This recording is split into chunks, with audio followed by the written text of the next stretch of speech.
ارشاد فرمایا لا يدخل في قلب امرئ ایمان الا بحب قرابتی. فرمایا کسی آدمی کے دل میں اس وقت تک ایمان داخل نہیں ہو سکتا ہے جب تک کہ اس کا دل میری قرابت داروں کی محبت سے آباد نہ ہو جائے.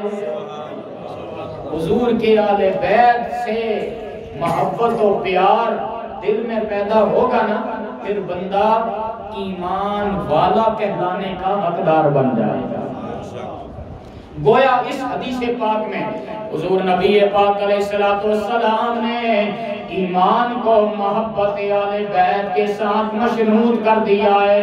اگر محبت آل بیت نصیب ہے تو تم ایمان والے ہو، اگر آل بیت کی محبت نصیب نہیں تمہارا کوئی ایمان نہیں ہے. بلکہ یہاں تک علماء فرماتے ہیں، عقیدت مندان کہتے ہیں لکھ نفل نمازاں پڑھ بھاویں لکھ لمے سجدے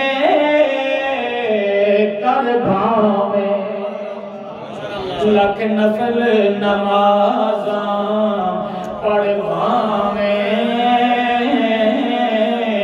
لکھ لمے سجدے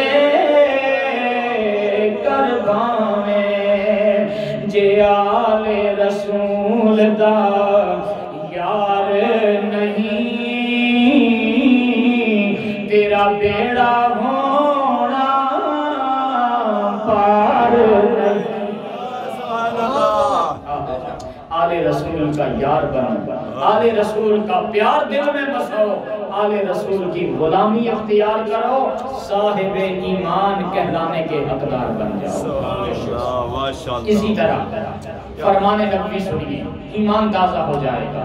میرے اور آپ کے آقا علیہ السلام نے ارشاد فرمایا من ابغضنا اہل البیت حشرہ اللہ یوم القیامت یہودیہ.